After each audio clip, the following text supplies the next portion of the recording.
Buen día. Buen día, profe. Buen día. Buen día, profe.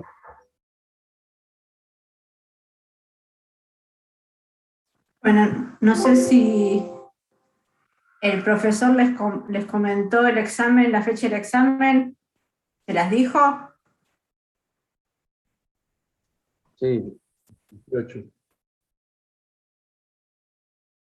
El día 18, sí.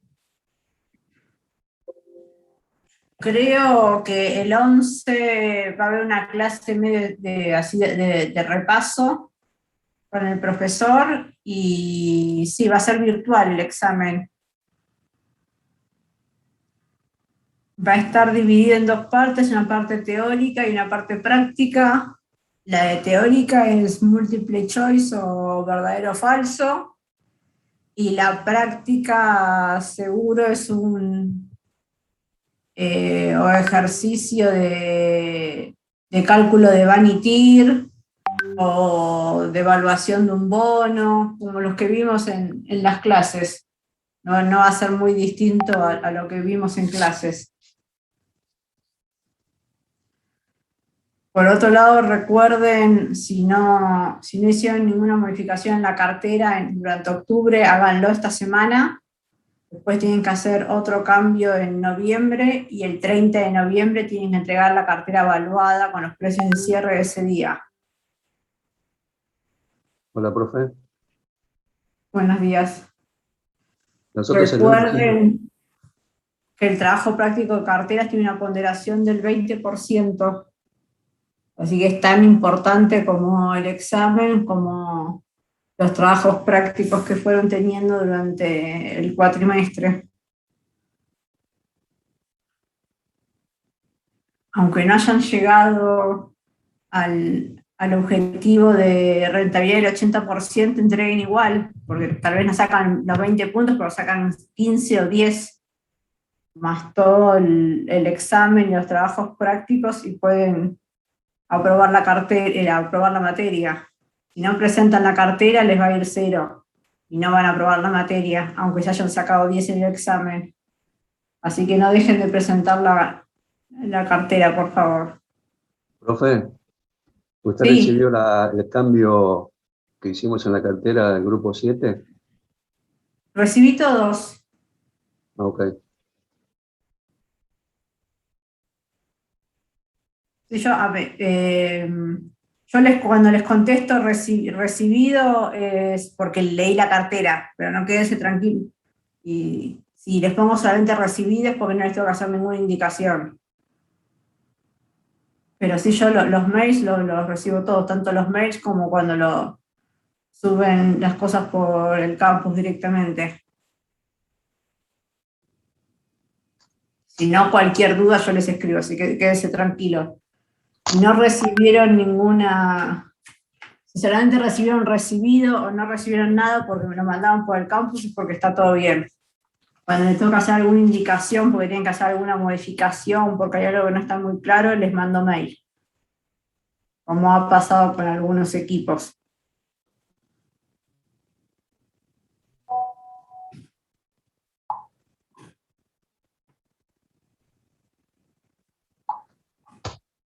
¿Le puedo comentar algo? Sí. Nosotros el lunes hicimos un simulacro de parcial con el profe Barrera. Y bueno, Sí. más o menos como usted nos estaba comentando, incluía los temas que vimos en clase, claro.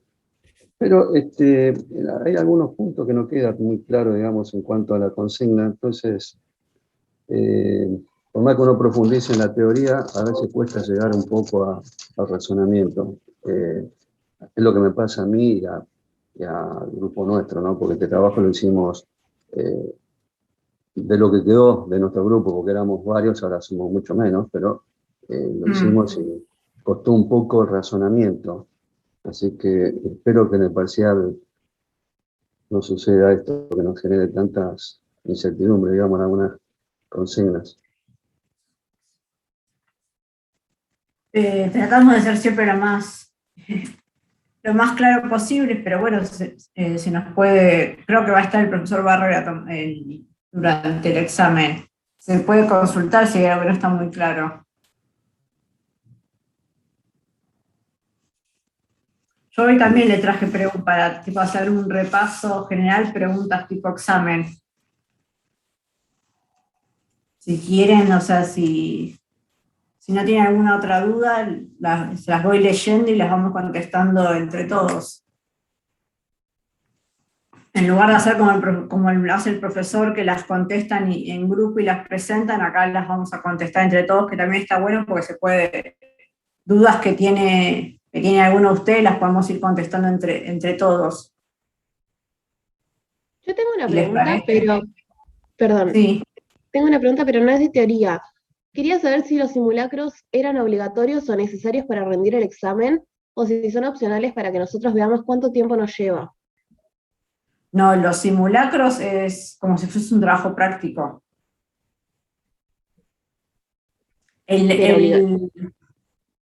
¿Cómo? ¿Pero obligatorio?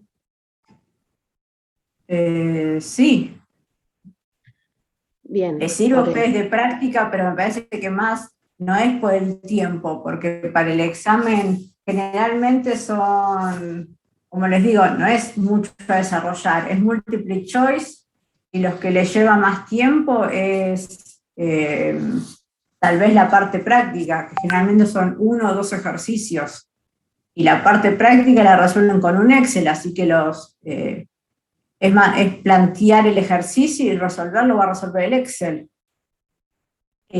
Así que en teoría les tiene que alcanzar el tiempo, van a tener 2 horas. Bien, sí, está bien, perfecto. Gracias. No sé si cuando lo resolvieron, cómo administraron el tiempo, pero sí, me parece que es más, que les sirve a ustedes más para saber una idea de cómo es el examen, cómo resolverlo, el estilo de examen, es que cada profesor tiene su estilo, si es a desarrollar, si es verdadero o falso, si es más práctica, si es más teoría.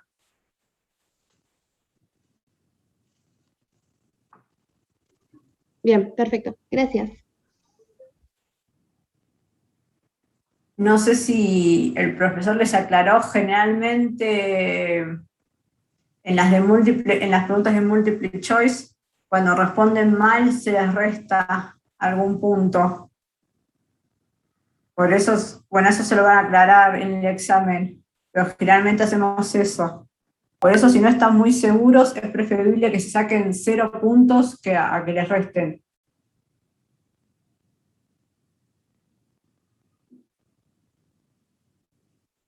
Lean bien las indicaciones de cómo va a ser el tema de los puntos en el examen. Todavía no lo definimos con el profesor.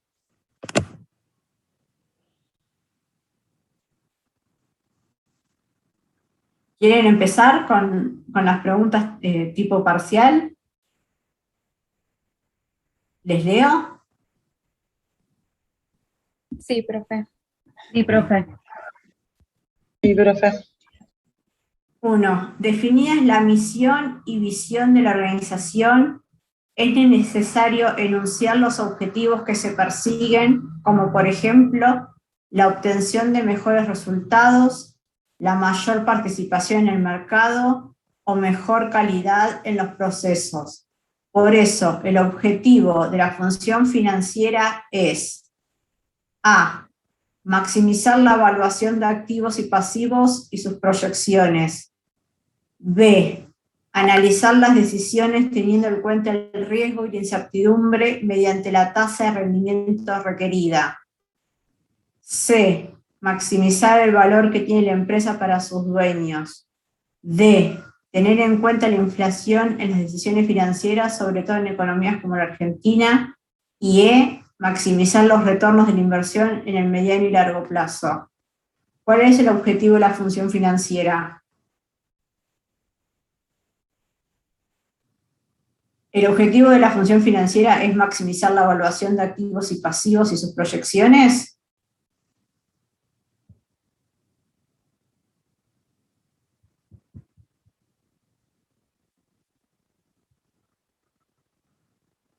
¿Quién contesta? Si no, elijo yo. Para mí es la C. Exacto. El objetivo de la función financiera es maximizar el valor para los accionistas. ¿Están todos de acuerdo? Sí, sí. Sí, sí. Perfecto. 2. En el análisis financiero, el índice ROE significa retorno sobre las acciones, B, retorno sobre la diferencia entre activos y pasivos, C, retorno sobre la inversión líquida, D, retorno sobre el patrimonio neto, E, retorno sobre el equity. Retorno sobre los activos. La última para mí. ¿Qué dicen? No, retorno sobre los activos no era opción. Retorno sobre las acciones, retorno sobre la diferencia entre activos y pasivos, retorno sobre la inversión líquida, retorno sobre el patrimonio neto o retorno sobre el equity. ¿Qué significa el índice financiero ROE? Es un índice. Equity. ¿Están todos de acuerdo que es retorno sobre el equity? ¿Perdón? ¿Están todos de acuerdo a que el índice ROE es retorno sobre el equity? Sí, para mí sí. Muy bien. Pregunta 3. En el análisis financiero, el índice DuPont es A, activo total sobre pasivo total por ventas sobre utilidad neta, B, activos sobre ventas por patrimonio neto sobre activo total, C, activos sobre ventas por ventas sobre patrimonio neto, D, utilidad sobre ventas por ventas sobre patrimonio neto, y E, utilidad sobre ventas por ventas sobre activo total.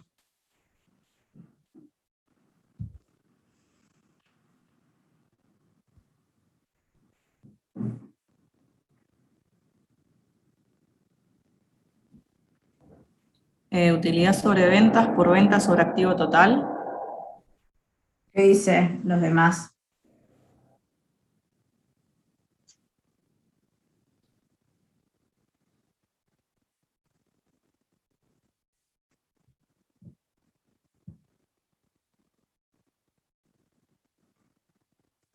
Acá un compañero dice utilidad sobre ventas sobre patrimonio neto. ¿Qué es? ¿Utilidad sobre ventas por ventas sobre patrimonio neto o utilidad sobre ventas por ventas sobre activo total?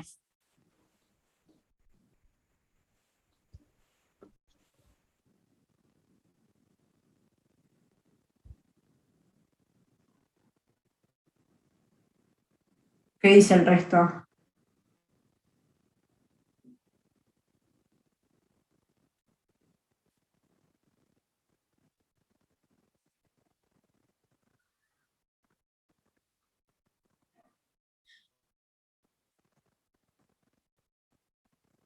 ¿Qué es? ¿La D o la E?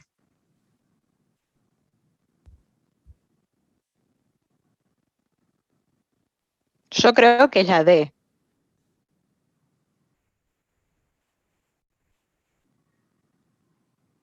¿El resto?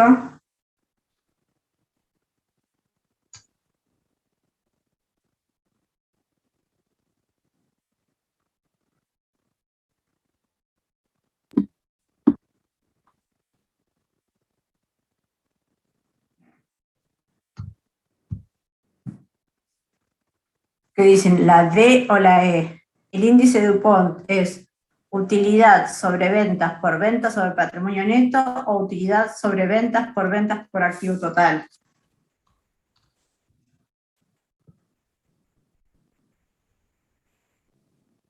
La B. ¿La? Para mí la de activos total, activo total. Exacto. El índice DuPont es utilidad sobre ventas por ventas sobre activo total. ¿Por multiplicador de capital? ¿Cómo? ¿Por multiplicador de capital? No escucho, no entiendo. ¿Qué del Utilidad neta capital? no, utilidad neta sobre ventas, Por ventas sobre sobre activo activo total, total. por Por activo. multiplicador del capital, ¿sería?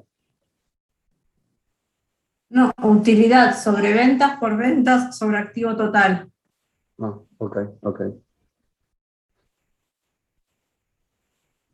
Siguiente.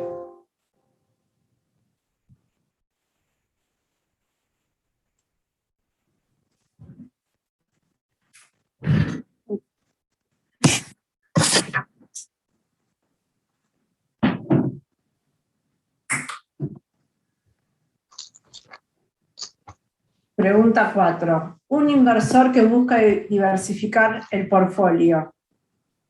1. ¿Invertirá en distintos instrumentos a fin de reducir significativamente el riesgo? 2. ¿Elegirá los activos de su cartera teniendo en cuenta solo el rendimiento de cada uno de ellos? 3. ¿Elegirá proyectos mutuamente excluyentes? D. ¿Invertirá en proyectos con mayor VAN? O E. Son todas correctas. La A. ¿Qué dicen los demás?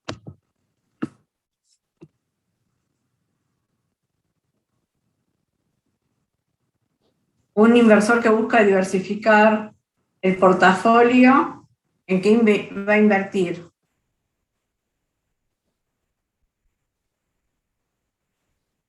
¿Qué dice el resto? ¿Están de acuerdo con Diego? En que va a elegir instrumentos que le permitan reducir significativamente el riesgo.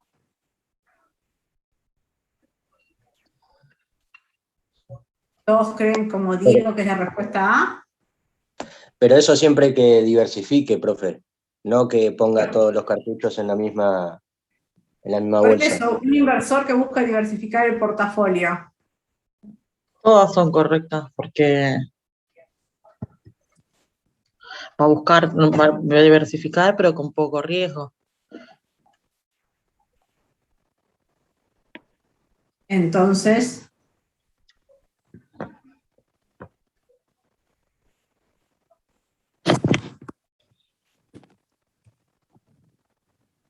la respuesta correcta es la A. Cuando un inversor busca diversificar el portafolio es porque busca disminuir el riesgo significativamente. Es la A, profe, entonces, ¿no? Sí.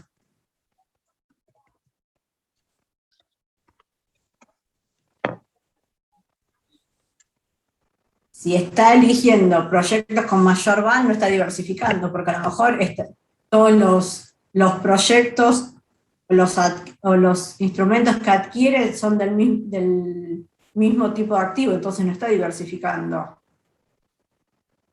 Si, por ejemplo, evalúa todos los proyectos que tienen VAN positivo, los que tienen mayor VAN, y todos son en el mismo sector de la economía, por ejemplo, comprar edificios para alquiler, comprar departamentos para alquiler. Ahí no está diversificando. Así todo tenga 20 departamentos distintos para obtener rentas, no está diversificando, porque el negocio es el mismo, aunque todos le den VAN positivo. Entonces ahí no está diversificando el portafolio el inversor. Que los proyectos sean mutuamente excluyentes elijo un proyecto y no puedo elegir el otro, y no quiere decir que estoy diversificando mi portafolio. Entonces tampoco es correcto. Y si tengo en cuenta nada más el rendimiento de cada instrumento que elijo para invertir en mi portafolio, tampoco estoy diversificando el riesgo. Por eso es que solamente es la opción A. Cuando un inversor busca diversificar el portafolio, está buscando disminuir significativamente el riesgo. Ahora, si estamos hablando de proyectos de inversión, sería distinto. Sí, pero con palta. Con palta. ¿Con? Ay, perdón. Perdón. Sí. Profe, igual yo a la respuesta a esa, me parece que le agregaría algo a la respuesta, porque no es que queda dudosa, pero me parece que le faltaría algo, porque yo puedo diversificar en distintos, pero esos distintos pueden ser riesgosos también. Entonces, me parece que le faltaría la última patita ahí a la respuesta correcta. Es la correcta, ¿no? La más correcta de todas, digo. Pero me parece que para que sea 100% correcta, me parece que le faltaría un último clic. No, cuando vos buscás tener un portafolio diversificado, es porque buscás disminuir el riesgo. Si no, o sea, tener muchos activos iguales no es un portfolio diversificado. Y en un portfolio diversificado tenés en cuenta la correlación que hay entre los distintos activos que te permite que por más que individualmente sean riesgosos, cuando los combinás dentro de un portfolio o cartera te disminuyen el riesgo.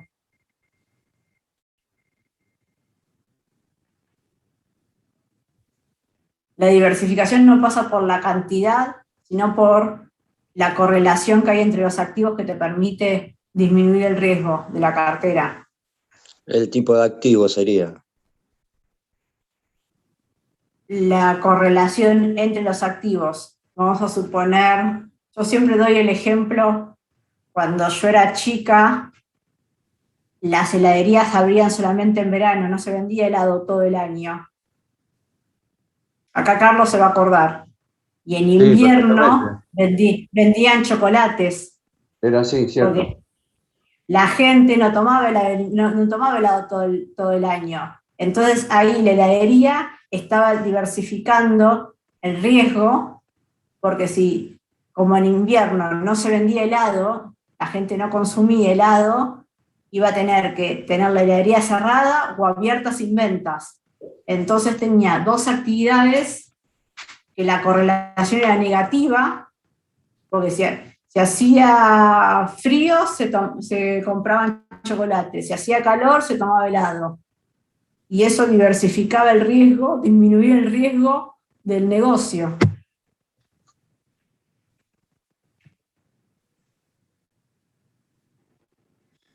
Tal vez por separado tener una heladería y una chocolatería es muy riesgoso, pero cuando las combinabas en un mismo negocio, según el clima, en invierno vendo chocolates, en verano vendo helado, el riesgo del negocio caía.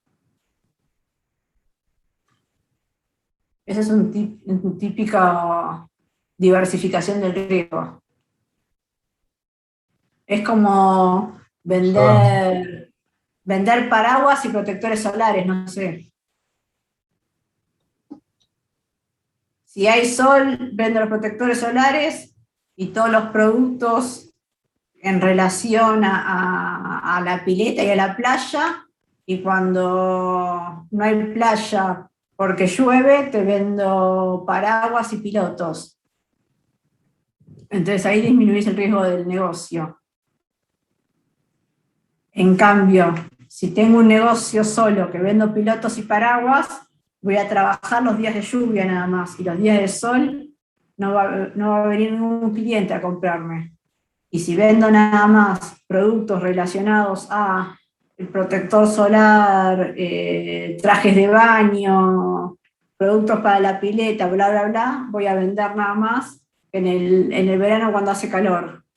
Pero si combino ambos negocios, diversifico el riesgo.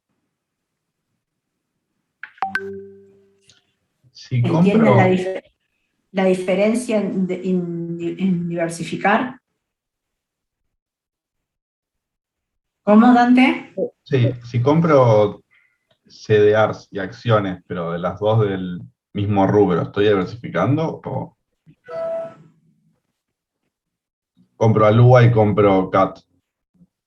Sí, lo que pasa es que por más que las dos son, digamos, equity, las acciones Y los CDRs ya de por sí tenés uno en riesgo argentino y otro en riesgo no argentino. Por ahí va, eso Son quería ir, riesgos ¿no? distintos. Claro, sí. Pero bueno, vos podés tener una cartera toda de acciones y tratar de buscar acciones de distintos sectores. No poner, si compras No, Galicia, obviamente. Banco Francés, Citi y JP Morgan. sí, bueno, ahí son bancos, pero bueno, como está todo como muy unido a la regulación también. Lo que me refería es que si compras todas acciones bancarias de Argentina, ahí la diversificación es cero, porque están todas tienen el mismo regulador, todas están en el mismo país, todas les afecta de la misma manera el movimiento en la tasa de interés, el movimiento en el tipo de cambio. O si tenés, en este caso, CDRs de bancos de afuera, ahí disminuye el riesgo de la cartera, porque que acá se mueve el tipo de cambio, por ejemplo, puede afectar de manera negativa a los bancos locales, pero con los CDRs te juega a favor. Sí, estas últimas 2 semanas, cuando saltó el contado con liqui, subieron todos los Y CDRs en sí, pesos. exacto, porque aunque el activo subyacente no se haya movido mucho el precio, te mueve la cotización en pesos por la variación del tipo de cambio. Y te hago la pregunta Sí. de la cartera de inversión. De Sí, los 4 herramientas, ¿no? O sea, de CDRs, acciones, opciones y bonos, el menos volátil son los bonos hoy en día. Es el más riesgoso también por el riesgo país, pero en términos de llegar a la rentabilidad anual, el menos volátil son los bonos. ¿el menos volátil o el de menos rendimiento? No, estoy buscando el menos volátil. Yo ya alcancé el objetivo y tengo una rentabilidad alta. Quiero dejarlo así, que siga hasta... No me interesa, no estoy buscando que siga subiendo. Volátiles son las opciones. Sí, las más volátiles son las opciones. Y los bonos menos rentables. Sí, lo que pasa, bueno, tenés muchas cosas. El bono puede ser que el rendimiento esté quieto y mañana sale el ministro de Economía a decir que defoltea y te cae el precio a la mitad en un día. O arreglan con el FMI y te pegan una linda suba en un día. Está bien. O Sí, sea, igual el último plazo son ya poco lo... rentables mientras que no haya nada que los haga saltar para arriba o para abajo. Es el más riesgoso por el riesgo país. Igualmente el vencimiento del FMI se pagó la semana pasada, ¿no? Sí, Creo que hubo sí, un o pago principio de esta, pero esta semana o la sí, semana pasada. claro, pero tenés que arreglar todo lo que tenés que pagar en el 2022. No es lo que te tocaba, o sea, se sabía que esta semana ibas a pagar. Lo pesado te viene el año que viene. Y Hay no otro tenés que vencimiento esperar que hasta que llegue el vencimiento del año que viene para que los bonos se destruyan hoy, para que los bonos se destruyan. El mercado siempre se adelanta. A veces se equivoca, pero si los tenedores de bonos piensan que el gobierno no va a poder pagar en el 2022, no va a vender en el 2022, va a vender hoy. Lo mismo si se endurece el cepo. Los tenedores de acciones van a vender hoy, no van a esperar hasta que el Banco Central se quede sin dólares.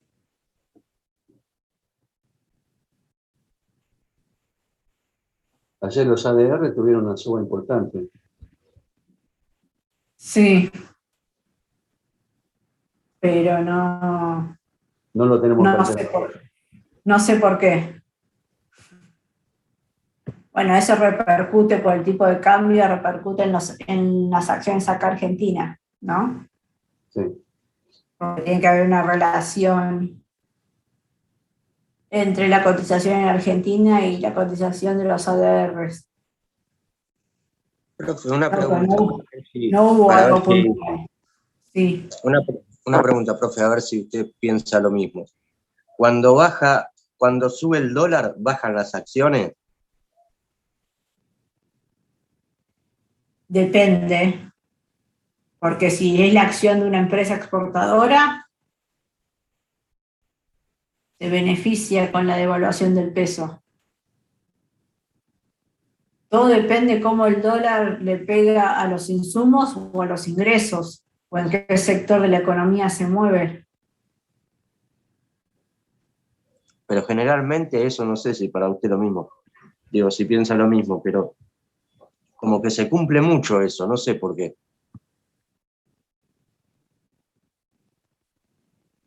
¿En Argentina o como regla? Porque Argentina rompe todas las reglas. No, Argentina, Argentina. Porque yo te puedo decir que, no sé, estamos a 10 días de las elecciones, entonces prefiero pasar las elecciones dolarizada y vendo mi tenencia de acciones. Entonces, Por ejemplo, lo que antes era causa pasa a ser consecuencia. No es que subió el dólar y bajaron las acciones, sino que yo vendí acciones para tener mi cartera dolarizada durante las elecciones, antes de las elecciones. ha ¿Entendés la subido el dólar. diferencia? Perdón. ¿Cómo? No, que ha subido el dólar en los últimos días y las acciones no han bajado de precio. Al contrario, hay algunas que se están posicionando bien, ya que no estaría cumpliendo esa regla, sube el dólar, bajan las acciones.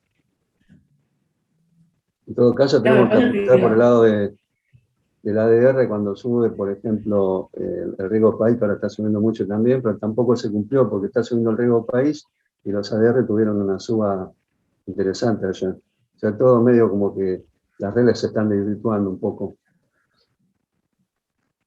Sí, Argentina bueno, porque también. tenés muchas cosas. También estaba la reunión de la Fed.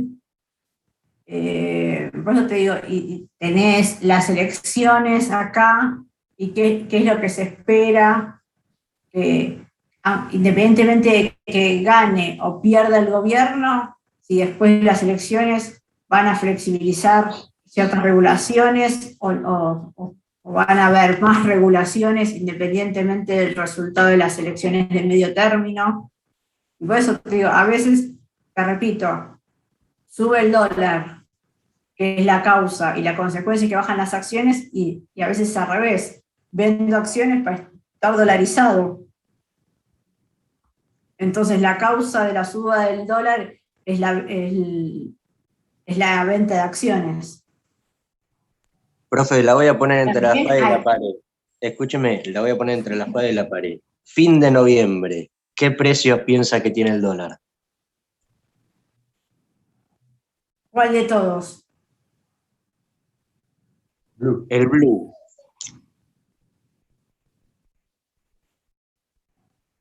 Y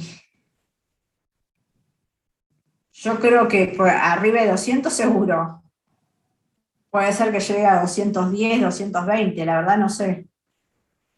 Sí, sé que el dólar está atrasado, todos los dólares están atrasados. En la medida que Porque siga habiendo, ¿Cómo?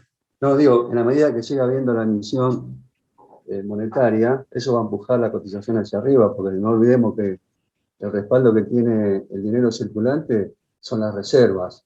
Y hoy las reservas netas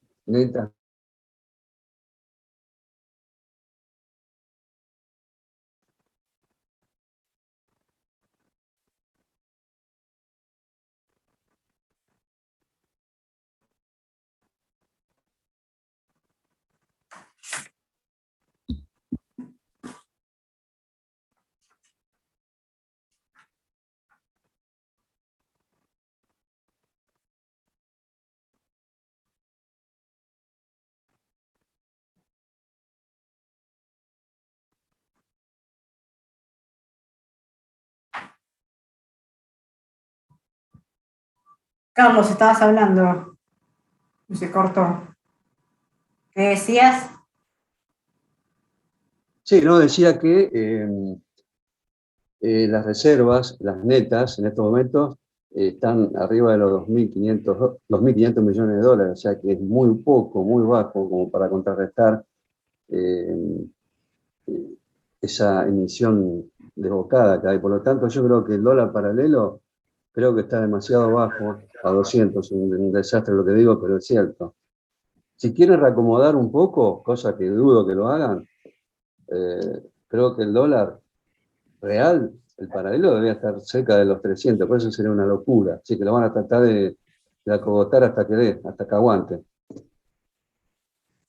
Estoy hablando de ese precio a fin de año.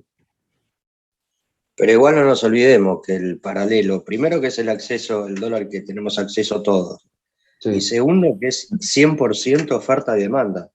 Ahora la pregunta es, ¿cuándo está barato? ¿Hace 9 meses que estaba a 195 o hoy que está a 198?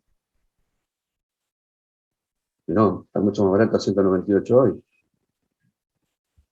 Claro, en Absolutamente. términos reales. O sea, lo que vos decís que a lo mejor se mantiene en el sub y baja y lo van promediando.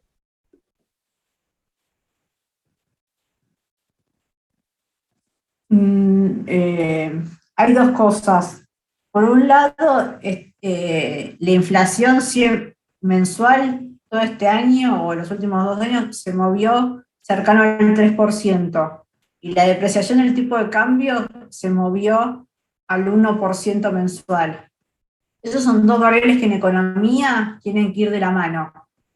Si no, tenés lo que se llama atraso cambiario. Cuando usan el dólar como ancla nominal, que es lo que viene haciendo el gobierno.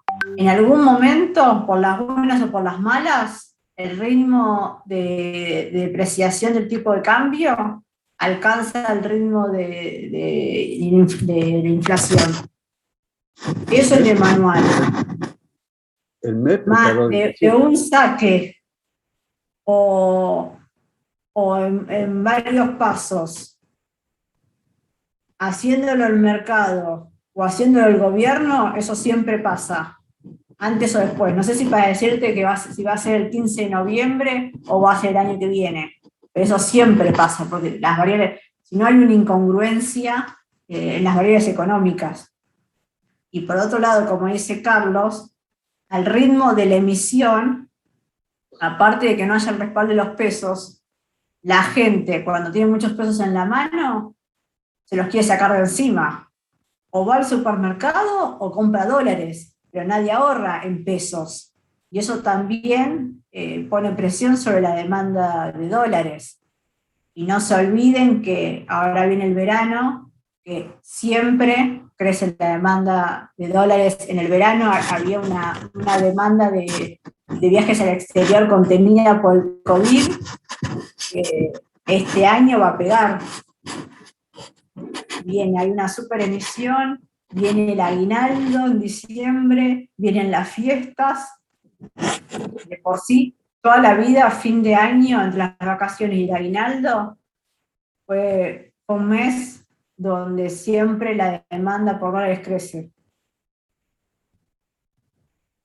Como la cantidad de dólares es limitada, el ajuste se tiene que hacer vía precio.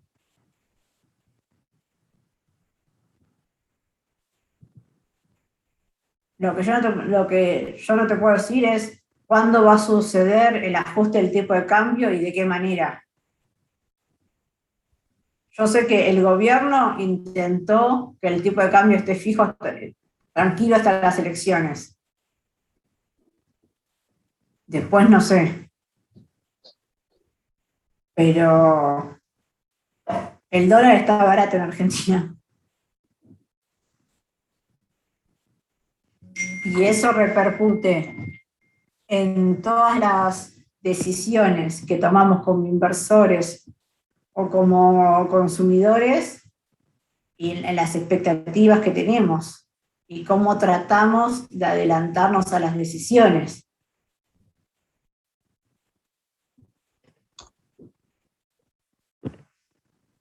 No sé qué opinan ustedes.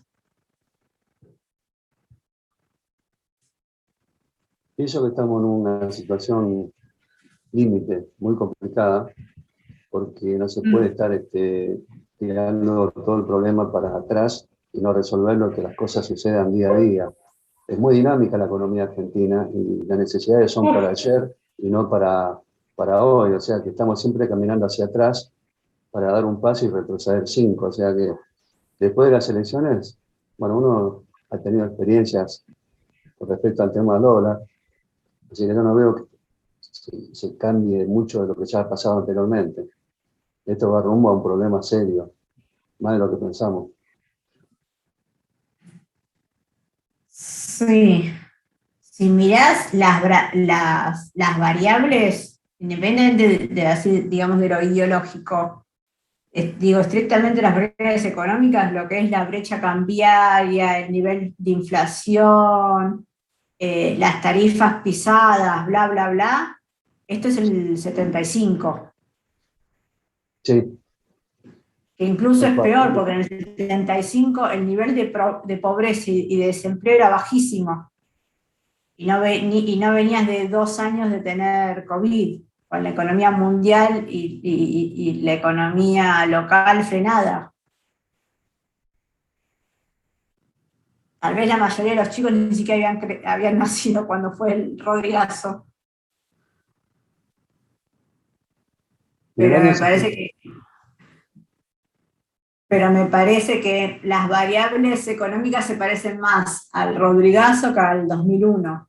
En el 2001 veníamos de una década de no tener inflación, teníamos infraestructura, teníamos dólares en el Banco Central, la tasa de desempleo era alta, pero no tan alta, veníamos con un stock de capital importante de toda la década de los 90, así que me parece que es más parecido al 75 que al 2001.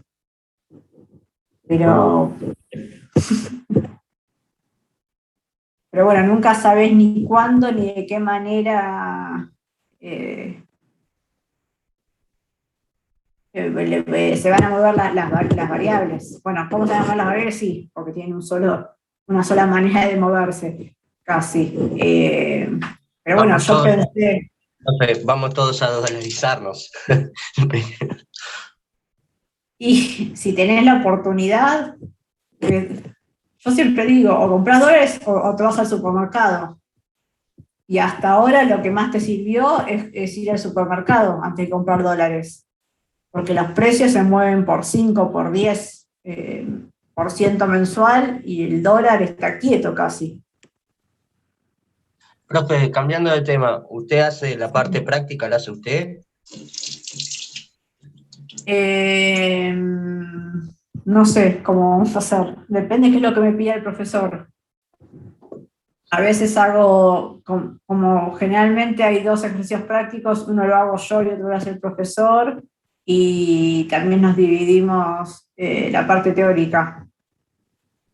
Pero todavía ni lo armamos. Pero bueno, ven con así tipo estas preguntas, o lo que han visto con el profesor, son cosas que se han visto en el cuatrimestre.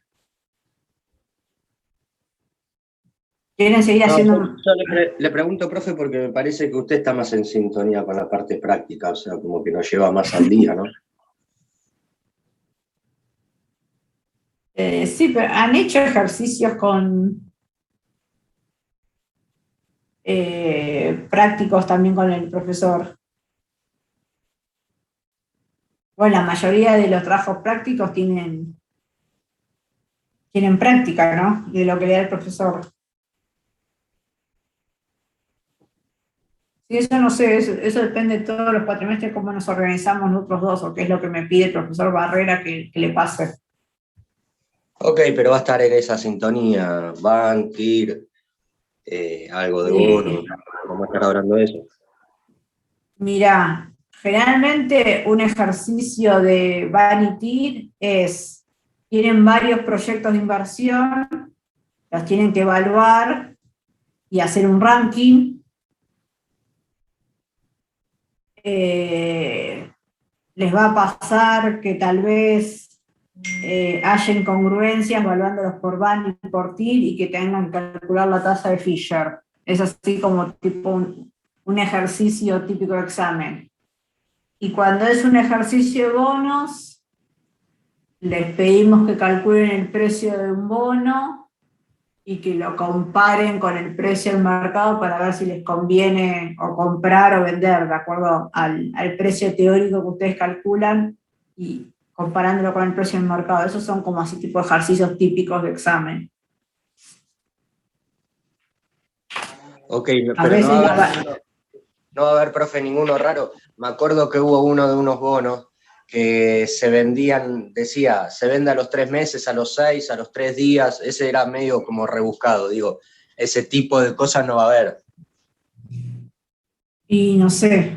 No te puedo decir si sí o no, pero bueno, no sé porque todavía no lo hicimos, pero eso y lo mismo en los proyectos, cuando tienen que evaluar proyectos, a veces podemos incluir que parte del proyecto sea financiado con un préstamo y no todo con capital propio. Así, digamos, como el tipo de complejidad. Pero más allá de eso, no.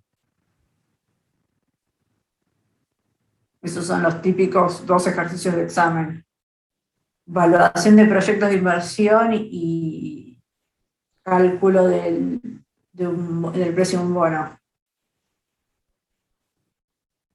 Pero bueno, no hablé con el profesor para ver quién los hace y tampoco el tipo de complejidad, pero no va a ser nada distinto a lo que hayan visto conmigo o con el profesor. No se les va a tomar algo que no hayan visto en clase. Eso quédense tranquilos.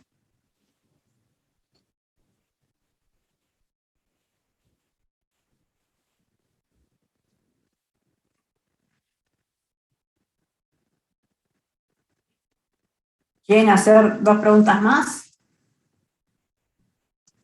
Bueno.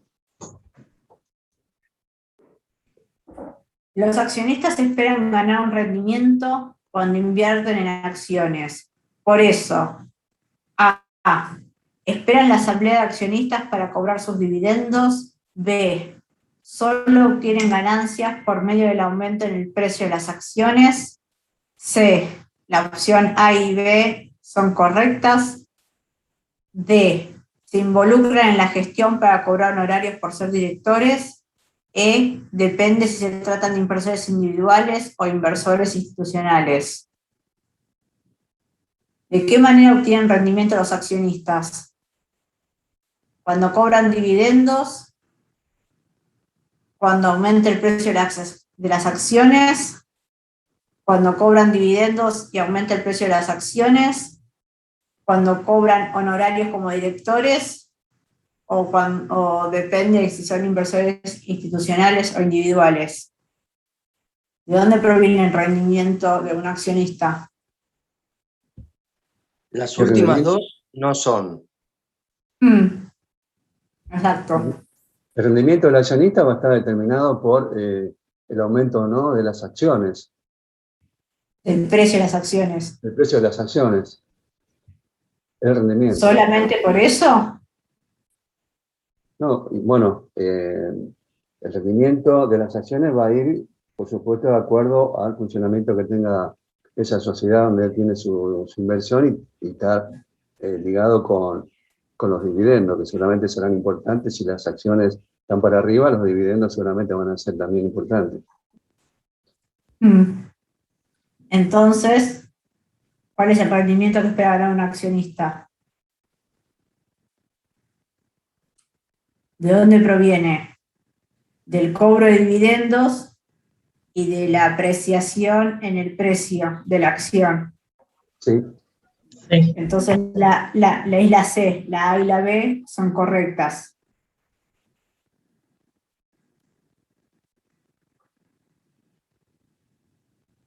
Otra pregunta. Cuando se distribuyen dividendos en efectivo, A, el valor de la acción no cambia. B, el valor de la acción disminuye. C, el valor de la acción sube pues la empresa tiene buenos resultados. D, es un dividendo sin reparto pues la empresa guarda para sí todos sus bienes. E, es una forma de financiarse sin costo para la empresa.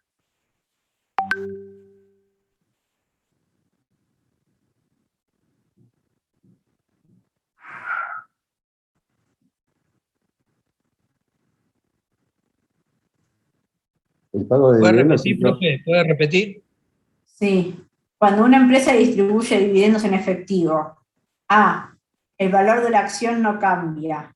B, el valor de la acción disminuye. C, el valor de la acción sube pues la empresa tiene buenos resultados. D, es un dividendo sin reparto pues la empresa guarda para sí todos sus bienes. E, es una forma de financiarse sin costo para la empresa. La C no es. La última tampoco.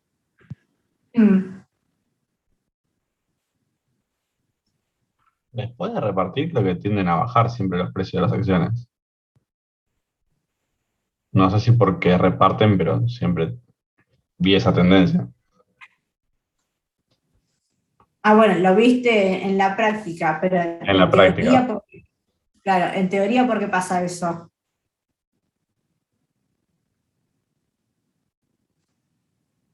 ¿Cómo está formado el precio de una acción? ¿Cómo se calcula un precio teórico de la acción? El valor de la acción más menos el rendimiento.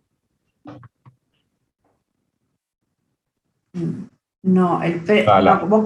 ¿cómo lo calculás teóricamente? Cuando nosotros calculamos el precio teórico de un bono, es el valor presente del flujo del bono. El flujo de bono es cupón y la devolución del capital. En el caso de las acciones no tenés ni cupón ni devolución del capital. Pero el teórico amortización sería del el capital dividido la cantidad de acciones emitidas. El teórico, pero... Sí, es el valor contable de las acciones. Eso generalmente es cuando lo calculás para cuando haces la emisión primaria, digamos, de acciones. Pero luego un accionista cuando está evaluando, un inversor cuando está evaluando comprar una determinada acción, el precio teórico de la acción también es el valor presente del flujo futuro.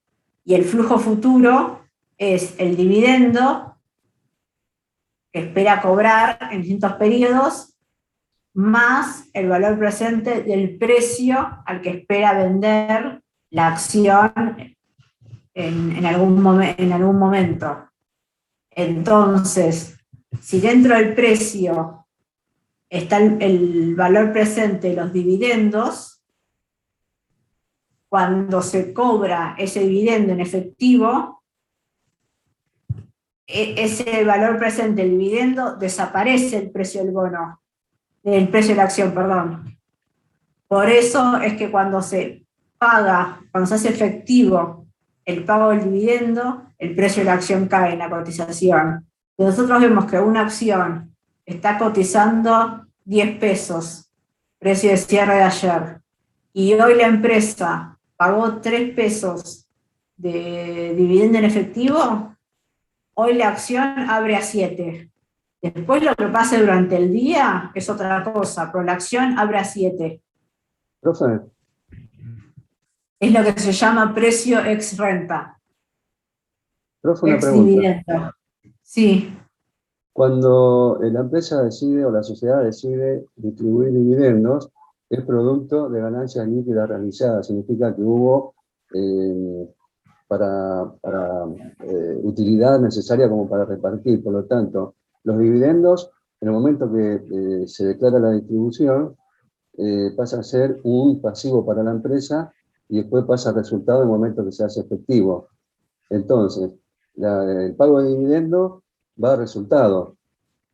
No le veo mucha relación a que pueda subir o bajar la acción por ese punto, cuando se distribuye por ganancias realizadas. Claro, pero la ganancia realizada, eso ya es información histórica para el precio. Ya está metida.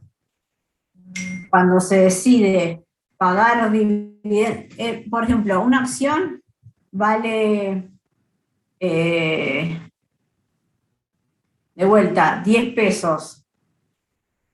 Anuncian el pago de dividendo. Eso ya está metido en el precio, ya es información histórica. Si vos hoy vas al mercado a comprar acción de esa empresa, el día que se hace efectivo y se paga el dividendo en efectivo, el precio de la acción cae por el valor del dividendo, porque ya está incorporado en el precio de la acción. Después todo lo demás, lo que es con lo que es, digamos, contable de la empresa, si lo tengo en reserva, si lo tengo en ganancias, si lo tengo en pasivo, eso es otra cosa. Eso ya está todo metido en el precio de la acción. Lo que a veces pasa en el mercado, que cuando está el rumor de que se va a pagar dividendos, la acción esos días sube. Pero después, el día antes, a pagar el dividendo en efectivo, la diferencia entre el precio de cierre del día anterior y el precio de apertura va a caer por el valor del dividendo. El valor de las acciones puede llegar a bajar cuando no se distribuyen dividendos, porque significa que no hubo la utilidad necesaria o la utilidad se utilizó para reservas o para hacer algún tipo de inversión o por otra vía y no para distribución. Sí, bueno, sí, todo depende del resultado de la empresa, si tuvo resultados, qué hace con esos resultados, se reinvierte. Todo eso está en el precio. Acá lo que te está preguntando es qué pasa entre el precio de cierre del día anterior al pago de dividendo en efectivo y el día que se paga el dividendo en efectivo. ¿Qué pasa con el precio de la acción en el mercado? Te cae por el valor del dividendo. Eso lo ves en la práctica, como dijo el compañero, y también es lo que se ve en la teoría. Si el precio del bono, si el precio de la acción es el valor presente de los dividendos futuros más el precio que yo espero vender en la acción en el futuro, cuando pagas el dividendo es un flujo que desaparece. Mismo en la pregunta anterior decía, como accionistas el rendimiento viene dado por el cobro de dividendos y por vender la acción a un precio mayor a la cual yo compré la acción.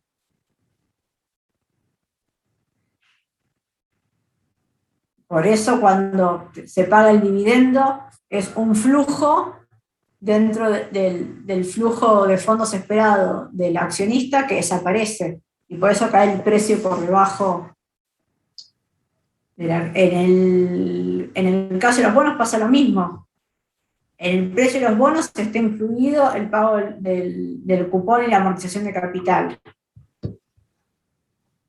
Cuando ustedes ven en el mercado que se pagó el cupón de un bono, tenés el precio ex cupón también. Si el bono cerró a 100 y se pagó un cupón de 5 pesos, el precio del cupón, el precio del bono ex cupón es 95. A partir de ahí después, por oferta, demanda, movimiento de la tasa de interés, movimiento del riesgo país, movimiento del tipo de cambio, en las políticas regulatorias, bla, bla, bla, bla, el precio puede subir o bajar. Pero tanto en los bonos como en las acciones, el precio ex dividendo y ex cupón es la diferencia entre el precio de cierre del día anterior y el valor del dividendo o del cupón pagado en efectivo. Si vos sos tenedor de un bono que hoy vale 100 y mañana va a pagar 5 pesos de un cupón, yo cuando te lo venda mañana no te lo puedo vender a 100, porque los 5 pesos ya los voy a cobrar yo. Entonces nadie me los va a cobrar, nadie me va a querer comprar a 100, porque el nuevo comprador no va a cobrar los 5 pesos de cupón. Entonces al único precio que lo puedo vender y que voy a encontrar a una contraparte, sacando todo lo demás constante, va a ser 95. Porque cuando hoy paga una acción dividendo o un bono, paga un cupón, es respecto al tenedor del día anterior o de una determinada fecha, porque a veces te paga, en el caso de las empresas te dicen, hoy 4 de noviembre se va a pagar el dividendo en efectivo, pero de los tenedores del 30 de octubre o del 30 de septiembre, qué sé yo. Te dice la empresa de los tenedores a qué fecha. Entonces el día que se paga el cupón, el nuevo comprador no lo va a cobrar. Porque ya no tiene ese derecho. El derecho lo tenía el vendedor. Es exactamente lo mismo las acciones que los bonos. La diferencia en el precio del bono con el precio de las acciones es que en el caso del bono uno sabe cuál es el flujo, ya están las condiciones de emisión. Sabe que en determinadas fechas se va a amortizar el capital y se va a cobrar un cupón. En cambio, en las acciones no sabes cuándo vas a cobrar un dividendo y de cuándo va a ser un dividendo. Por eso se llama renta fija y renta variable. Porque en el bono tenés una renta fija, ya sabes la renta cuándo lo vas a cobrar, ya está fijada, y en el caso de las acciones no. Tal vez en el caso de las acciones no cobres nunca el dividendo. Y el único rendimiento que tengas es por vender la acción a un precio mayor al que la compraste, nada más. En un momento, hace unos años, las empresas tenían prohibido. Creo que en el último gobierno de Cristina fue. No podían distribuir, no las dejaban distribuir dividendos. Así que todo lo tenían que reinvertir. Y el rendimiento del accionista venía por la diferencia entre el precio de compra y el precio de venta, nada más.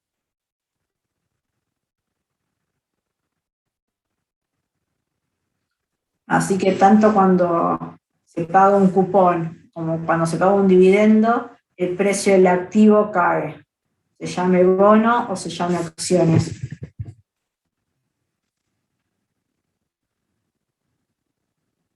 ¿Alguna duda? No. Si no me escriben. ¿Le puedo hacer una pregunta? Sí. Es relativa a la materia, ¿no? Hace un tiempo atrás el profesor nos dio una serie de preguntas y a mí me quedó una duda con respecto a qué es la tasa contable de ganancia y cuál es su regla de decisión. Entonces, entre las opciones, decía, A, es una tasa para evaluar proyectos y depende de su flujo nominal. B, es un método de evaluación de inversiones y depende de su flujo de fondo neto. C, es una medida de cuánto valor se crea o se agrega hoy al efectuar una inversión. D, es una inversión y se debe aceptar si su flujo es positivo. Y E, es un método de evaluación de inversiones y depende de su flujo de fondos y de la tasa de rendimiento requerida. Sí. Yo en su momento puse que es una tasa para evaluar proyectos y depende de su flujo nominal. Sí. No, depende de su flujo de fondos netos, perdón, la B. Ah, ok. Perfecto. Muchas gracias.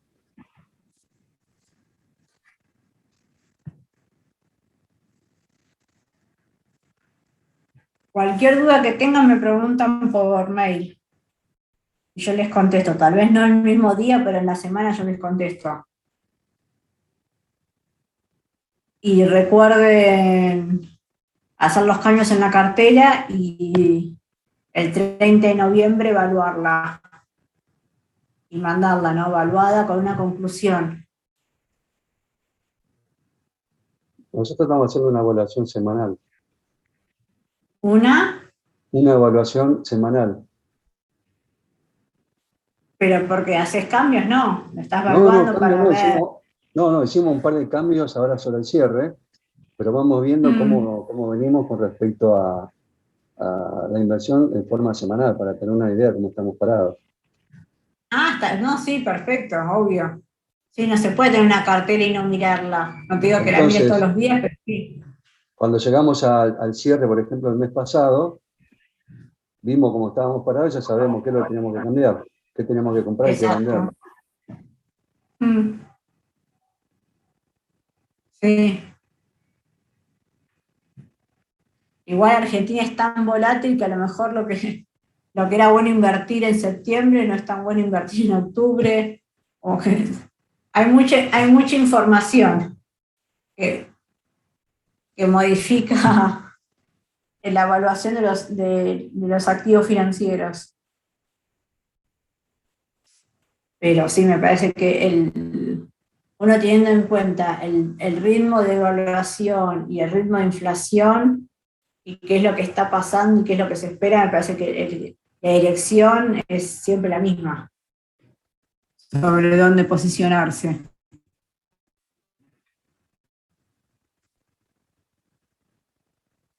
Pero si eso lo van viendo evaluando la cartera, qué es lo que les conviene, si tener más de un tipo de activo o más de otro tipo de activo. Sí, hay que hacer eso, hay que ir mirándola con cierta frecuencia para saber dónde uno está parado.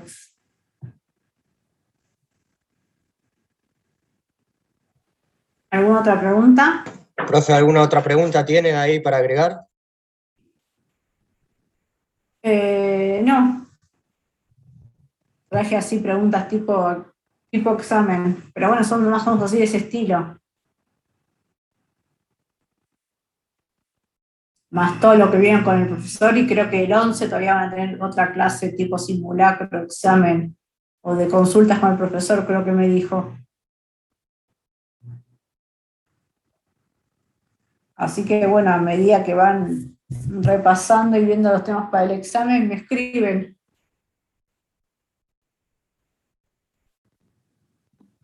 Dale, profe. Tengan buena semana. Igualmente. Chao, gracias. Gracias. Gracias, Igualmente, profe. gracias. Chao, hasta Perfecto, luego. hasta luego.